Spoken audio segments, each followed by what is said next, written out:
Being a part of various game dev forums, discords, and Twitter, one of the things that I've learned is that game dev discourse is just an endless cycle of the same various topics.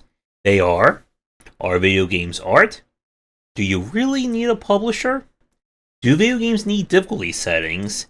And our topic for today, is violence really the best way to design a game? This is a topic that seems to stem as we've seen a lot of games that have kind of moved away from combat or combative-based mechanics. And is there still a place for, well, beating up bad guys in today's market?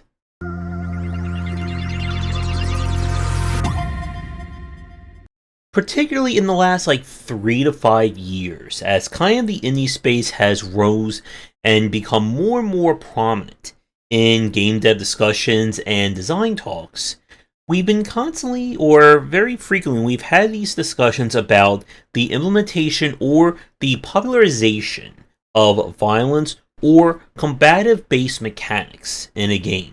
It seems to always come about when a developer who is not known for combat makes a combat-style game, or when a game that is entirely either story-driven or features esoteric or unique game mechanics tends to blow up and become famous, such as a game like Disco Elysium.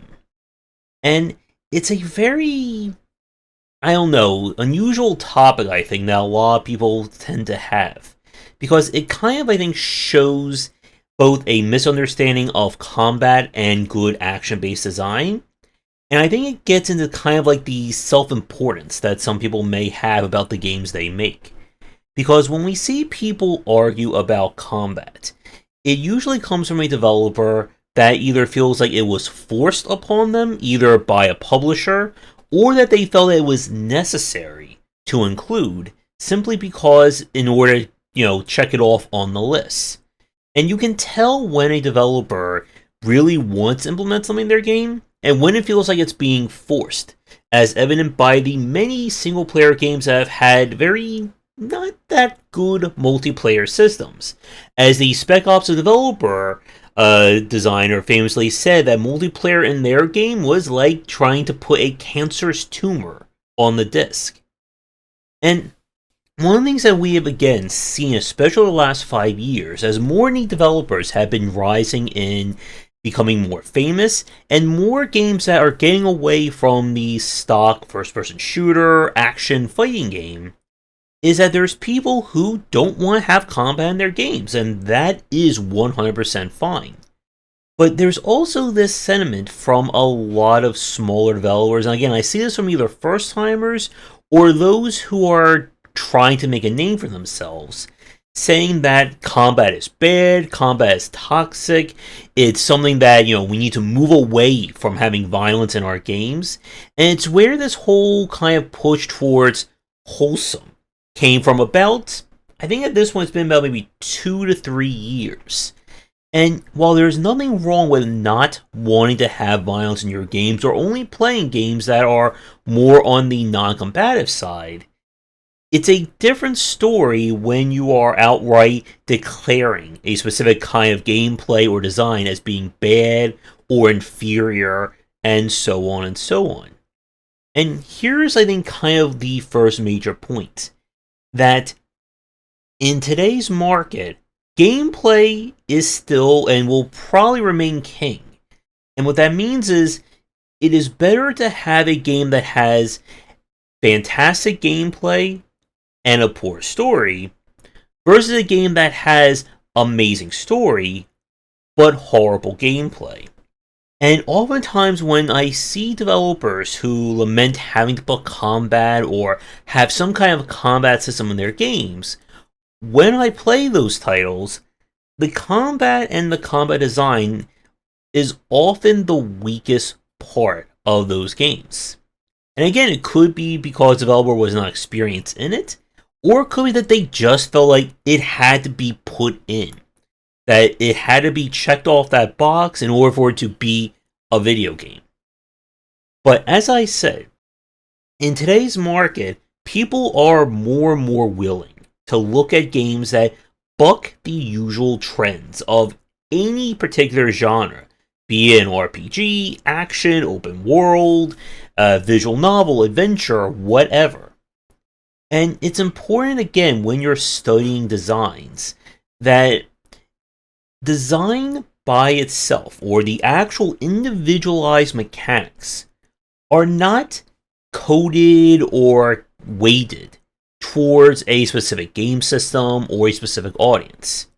And what I mean by that is if we're getting down to just literally an action, point and click, run and jump, click on something with your mouse, that can go with anything. And I have two examples of how you can contextualize mechanics into two very different themes. The first is a very family-friendly party game, where your mission is to run around and deliver cupcakes to people. Every time you deliver a cupcake, a meter fills up. And when that meter gets all the way to the top, it means the party can begin, and there is a giant confetti explosion that happens all over the screen. It sounds really amazing. But here's another way we could talk about that. But hold on one second. There we go. It's a Josh Dark mode for this one. Now we have a game where you're running around a decrepit hospital with a rusty saw, and there's only escape patients that you must deal with. And every time you hit them with the saw, a meter or their health bar drops down. When that meter empties all the way, the entire place starts exploding in blood and nastiness, and it's just a horrible looking experience all around. But let me hit that leg again, 1 second. There we go. So, when we talk about mechanics in this respect, it is all about the context of what is going on in them. And there's definitely been a lot of ways developers in the past decade have been trying to use kind of the combative side of mechanics, but in a different light. Instead of you hitting someone with a giant hammer and causing massive brain trauma damage, why not make a snide joke that cuts into their mental wit stat? And when that stat hits 0, the person becomes dizzy or stunned. And the problem, and it is, I think, a very fair problem that developers have pointed out, is that recontextualizing violent or combative mechanics and make them non-combative, it doesn't really, I think, have that same impact as designing a game where it is all about just talking, or solving a puzzle, or anything else that does not involve direct action or direct combat. So a game that we played last year was Fashion Police Squad, which was a game where instead of you running around shooting enemies, ripping and tearing, it was about you trying to fix fashion faux pas, using various weapons that will stitch clothing better, help people who can't get their pants up, and remove garish things like wearing neon green or white after Labor Day. And I really like the theme and the premise. They really kind of stuck with that from beginning to end. But it is also fair to say that, yes, you're not shooting someone with a pistol or a shotgun or a rocket launcher, but you're still doing those same actions. Instead of it being a gun, you're shooting buttons at a shirt. Instead of a machine gun, you're stitching someone's loose, baggy clothing. So here's a question for those of you watching this. Does that work for you?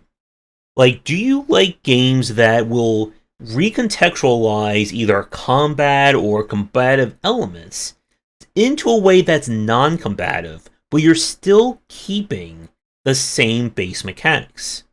So, like, let's say if instead of shooting someone or slashing them with a sword, you're painting like a doll that is unhappy, and when you fill the paint bar enough, then the doll looks, perfectly nice and it's ready to be sold to happy children in a mall. You're still doing the same thing, but the context is different. So, the other point I want to make about this, and again, this goes back to when I see combat or combative elements not done right. That with the whole kind of rise of the wholesome meme or wholesome game style or discussion, there are some developers out there who I feel view combat and kind of action-based design along these lines as disposable. That it's a McDonald's or a Wendy's or any kind of fast food restaurant, that it's meant to be this quick, dirty thing. You're not supposed to be, savoring it. It's there just to be there, or there just to fill a role. But one of the things that we have seen, again, in all aspects of game design, not just action games, but adventure, role-playing, board games, you name it, is that good game design and good gameplay will always elevate. And that if you think just calling your game an RPG because characters wear different clothing, or if you think that your game can stand on par with a Devil May Cry or a Dark Souls because your character can just do that with a sword, it doesn't necessarily work, and it can oftentimes lead to people thinking that you are misadvertising your game. With combat and violent mechanics in titles, again, there is a far cry between some of the lesser third-person action games, lesser, Doom and Quake clones, and then we look at stuff like Dusk, Ultra Kill, Doom Eternal, and even just the other majority of amazing boomer shooters. Again, action design is another one. There is a huge difference between a game that has horrible, very floaty combat versus the kind of pacing or precise pacing, not easy to say, of a Souls-like, or the high-octane, very fluid in nature of a game like Devil May Cry, Hi-Fi Rush, Bayonetta, and so on. But the point for this design video is that good game design will always trump bad game design. It's shocking, I know. But there's a tendency, again, that people will view certain mechanics or certain design qualifiers as gospel. That it must be in this game, no matter whether you want to include it or not. And the problem with that kind of opinion is that putting something in your game that you're only going to focus maybe a tenth of your attention, maybe a quarter, is not how you're going to design a good game today. Again, with so many games being released, quality is always going to be superior to quantity. It is better to have 20 fantastic, amazing, out-of-this-world puzzles in your game than saying, here's 300, and maybe only 40 of those 300 are entirely original. And the same goes with combat and violent mechanics. If you can design your combat system be on par with a Devil May Cry or an Ultra Kill, go for it. If that is what you want to focus on and that's what you specialize in, make that kind of game. But if you're trying to tell a soulful story, a very emotionally charged and driven narrative, and you think that, well, if I will include a section where our two lovers start ripping and tearing through demons and monsters and it's not going to sell well, that's not going to work. It arguably has never worked. Because as we've seen with games that have tried to split their focus either between story and action, single player and multiplayer, the audience will tend to gravitate towards one specific aspect of that game. And the goal of the designer is to design a game that will appeal to that market without, again, leaving out people who are curious, who are interested in trying it out. And as I've talked about before, with the idea of kind of the merging of action or real-time based design and RPG or abstracted based design, they can often be viewed as water and oil. And the same goes for having combat or very violent actions next to trying to build a very narrative-heavy or very slow-paced game. You don't need to include combat in your game, if you don't want to. Again, I know that is incredibly shocking and has never been said before. But if you want to make a game that is entirely story-driven, or a game that's entirely combat-driven, that is where you should be focusing on. And one of the easy design traps to fall into, again, is trying to build the every game. I want to make a emotional rom-com, just soul-destroying story next to a Doom Eternal meets Devil May Cry meets No Man's Sky open world persistent multiplayer roguelike visual novel shipbuilding game. Whew, that was I got a little winded there going through all those examples. However, the point is, you should not feel that a mechanic, and again, we're talking about mechanics at their most basic level without any context whatsoever, needs to be in your specific game. Now, with that said, there is always that line. If you're trying to build a platformer, and your game does not have any kind of jumping or upward momentum based technique or tech, you're not really building a platformer at that point. Just as if you say that if your game is narratively driven, but here's 20 different boss rushes and 15 arenas filled with 800 enemies to fight, that's also an issue. It's always about understanding where you want your design to go, who your game is being marketed towards, and what you can do to make that as appealing to people as possible.